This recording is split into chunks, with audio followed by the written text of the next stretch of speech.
3, 2, 1. I'm actually sitting on my foot right now. Hello guys, welcome back. Today I'm with my husband Kieran. He's back for another video. We're going to go over what we're doing to plan and budget and save for our trip later coming this year. As many of you guys know, we're leaving for September and October, so we've got a 2-month trip planned around you guys 10 tips on how to save for a big trip like this. And before we start, I'm gonna open the door because it's really warm in here right now. Yeah, you're kind of sweaty, babe. So we want to start off by saying that we are married. We've been married for... I liked it, so I put a ring on it. Our finances do go together, and one of the things that we really worked on before getting married, and we had some premarital counseling, was just so that we were on the same page financially. I would say... Very important. Yeah, it is really important. But I would say Kieran is definitely the one who is, I would say, better at budgeting than I am. I am a little bit less frugal than he is, but because I know that his big trip is coming, I'm perfectly happy like sticking to our budgets because I know that we've got some big goals, big budgets, big goals, big budgets. If you guys like it, please give it a thumbs up.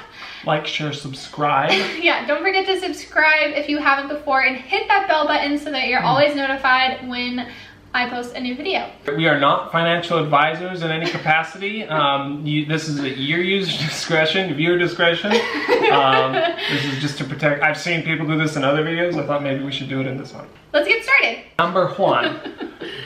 This is especially important for married couples. You need to prioritize each other's needs. Yeah. So essentially, in premarital counseling, we talked about what was important to each other, even as things as basic as like if you want to go out or if you want to eat in, because that stuff, I mean, not only will it add up really quick, the dollars spent, because going out is just really expensive. You need to be communicative with your partner.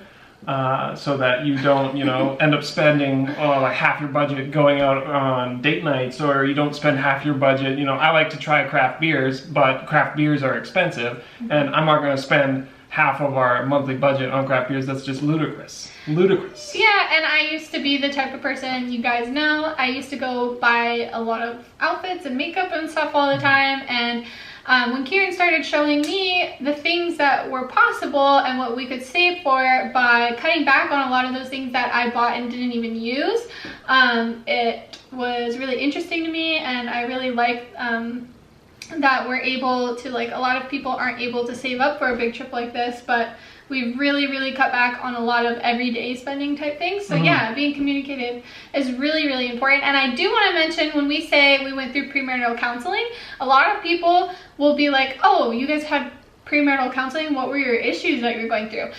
It's not like that at all.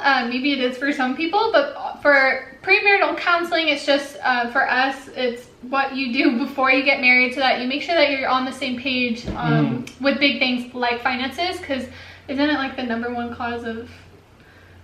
The D word? The D word. The dreaded D. The dreaded D. Definitely want to make sure you're on the same page with finances. And the other thing about prioritizing is compromising. Because I know that I could eat in every night of the week. I'm totally fine with that. But I know that Cami loves to go on date nights. So in order to facilitate both of our needs, we make compromises. We'll go out maybe once or twice a week and make sure that it fits in our budget, and then we'll eat in the rest of the week. It's like, not like you have to deprive yourself of everything. It's really not like that. It's just having some more discipline, not spending every single day, and just keeping track of the bigger picture. Speaking of keeping track, segue, speaking of keeping on track, one of the best ways that we have found to stay on track is an app called Mint. I'll show you guys. This is with the Google Play Store, Android Play Store.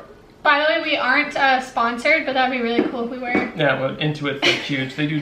Well, the great thing about it is it's the same company that does TurboTax, and that's the program we use for our taxes.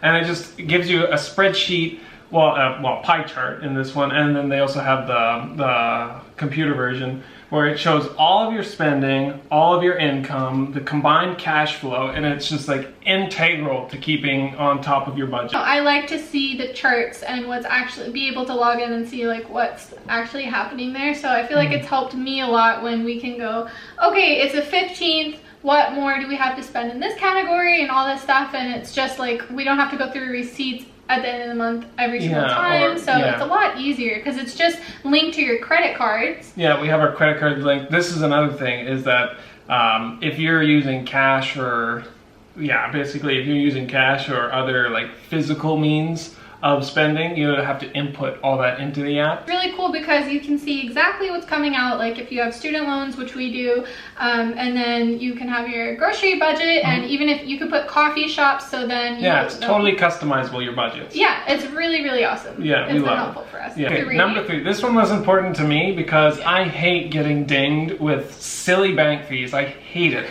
So for like the first several months of our marriage, when we had a joint account, I kept like making mental notes to myself like, okay, we just gotta find a day, go to the bank, change our account, because every month, without fail, we would get dings for e-transfers, and we would get dings for not meeting the monthly minimum budget, and those eventually add up. Like you could spend well over $100 a year just on bank fees. On top of your regular spending, and you don't need to do that. You don't need to do that. They don't tell you that, but really you don't need to do that. So what you need to do is, find your local credit union or your big bank or whatever you want to use. Like, look at the bank account requirements. Like, if the account you're looking at has a requirement of like $10,000 in order to waive the fees, but you only make like $2,000 a month or something, like that account doesn't make sense. You need to find something that's within your means, but still is suited to your means. Yeah, an example too, what we're looking at doing is like the account that I have in the US, we hardly ever touch, hardly ever use. The only thing we use it for is to make a payment on my student loan. But they're charging us like $7 or $8 a month just to have the account open. Yeah, because originally the account was a student account, but as soon as she graduated, they were like, oh, it's a regular account now, but we're not going to tell you, so we're going to start charging you without, giving you a notification. And that's when they get you. Just try to minimize those fees whenever possible. And I did want to make a little comment on our last one. What was it? Oh, I know a lot of people say that using cash is better, but you need to figure out what works for you, because even though personally, I was like, I think we would do a lot better if we were using cash. I do agree with Kieran that using the Mint app, if you've got a credit card, it's really, really helpful because you can see where your money's going. The only time I feel like a credit card is bad is if you don't have enough self-discipline and you're just charging it and you're not looking at where your money's going / not caring where your money's going. That's where it would be hard, and I would recommend to use cash. For Loco, this is a good one because I'm at fault here. Minimizing monthly subscriptions to any retailer. Honestly, it's not going to add up to a huge amount, but it does add up. Like, I have some subscriptions that I don't ever really use, like Amazon Prime. I'm not even sure how I have Amazon Prime. But the other thing you should cancel are subscriptions to flyers, because I am a sucker for sales. If I see 50% off, I'm like, ooh, and I open up and look at my phone for half an hour. He really is, you guys. I'm gonna add this in here just so that you guys can laugh with me. Not only is he a sucker for sales, but he's a sucker for giveaways. Oh. You know how companies do giveaways just to get your email? He literally every single day it could be like for like, I don't know, like an unlimited subscription to toothpicks, and or I'd be like win $1,000 every single day. He'll listen on the radio for like 3 hours thinking he's gonna be like, this today is it. This is the one. I'm gonna win $1,000. And I'm just like, calculate all that time you're spending doing that, trying to win. I'm multitasking. It's not like I'm totally focused. Yeah. It's anyways, like 50-50. We got a little off track there. But two of the biggest ones for me are Xbox sales and Steam sales. And Steam's like a gaming platform for computers. And when I see like indie games like 99% off, buy now, it's like... Let me also tell you guys, You guys are I'm wasting my money if I don't buy. You guys are gonna get little tidbits of information into our married life right here. It's hilarious because he was like, honey, I really feel like we should add an entertainment section of the budget for $50 a month. And I was like, sure. Thinking in my head it was gonna be a date, like a movie night or something for entertainment. The majority of it goes to Xbox games, guys. Okay? Only one time. Hey now.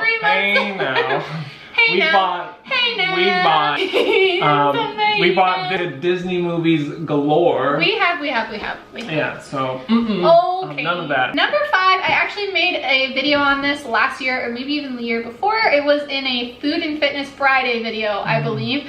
It's really important to take inventory of the things you have in your fridge before you go to the grocery store and kind of have a plan of what you're going to buy at the grocery store. You don't always have to have a plan, but if you don't take inventory at least, then you might double stock up on stuff that's going to expire, and that's not good because you're wasting money and it's bad for the environment. Yeah, that one is pretty self-explanatory. So if you guys take inventory and you know what you're going to the grocery store for, or at least know what you already have, then I think you'll be good to go. And this also bleeds into the next category for number 6. Live as no waste as you can. Because when you're not wasting things, you're not throwing your money away. Like I can't think of how many times we've thrown away perfectly good fruits or veggies or meats or whatever, and it's just like, just because we didn't plan our meals around them, or but we're a lot better now. And I feel like Kieran would have had a heart attack if he would have seen me like 5 years ago.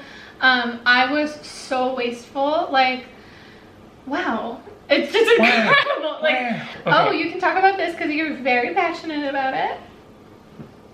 Number 7, go green. And when we say go green, I mean this kind of encompasses the next one too, but we'll get to that. Go green whenever you can. Whenever you can. Like if your grocery store, our grocery store, Save on Foods, is literally a 5-minute walk from here. If we drive to the grocery store, it literally must be raining like cows and horses, because there's no reason for us to drive less than a 5-minute walk to the grocery store. And if I can, I try and carpool with my boss whenever available. But or like even in the house, we try to never have lights on if we're not using them, and that's going to help a lot on your bills as well. Which is the next one, number 8. Turn it off. I mean, it's really simple, but we do it all the time. We'll turn on Netflix and bomb. 4 hours go by and you've wasted, like that much time just binge watching Friends on Netflix. It's like, no, you don't need to do that. Turn it off, go outside, Electricity bills add up quick. Well, not crazy quick, but they do add up. So like, lights in your house. These last like 3, he's super passionate about, so I'm gonna let you this one is kind of silly, and some people might say like, there's 100 other things you could do to make money on the side, but like recycling your cash recyclables. Like you pay for those things when you go to the grocery store and get like a 6-pack of beer, or a bottle of wine, or even like Tetra Packs. You are paying a deposit for those. So not only are you paying the upfront cost, but if you're throwing it away, you're throwing that money away again, because it's like in your possession. You just take it to the recycle depot and you get your like 2 cents back.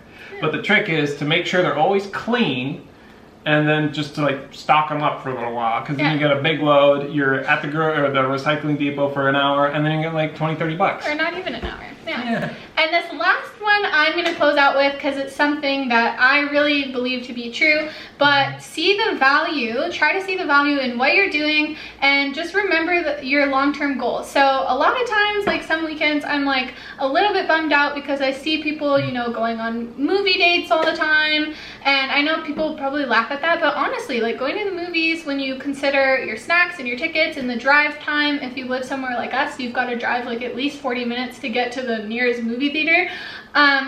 It's a lot to consider. So it's like if you were doing that every weekend, it really adds up. So we try to stay away from doing things like that, unless it's like a birthday or whatever, with the big picture in mind. Every month we're trying to make one of the big purchases. So this month we actually got our Eurorail tickets. So that's covering our train travel while we're in Europe, or the majority of it. Last month we actually got our, we booked half of our Airbnbs.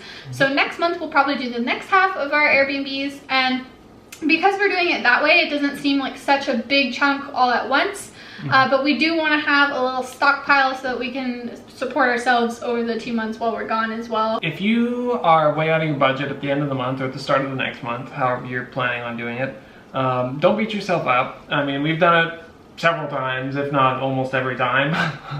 But you know, you look at what you're spending, you make goals for that month to try and cut back or to refocus where your budget is in certain aspects, whether it's, you know, groceries or gas or other bills, and really try to support each other as well. If you are doing this as a couple, it's really important to support each other and hear each other when they say their needs. And really, for something like this, you should be on the same page.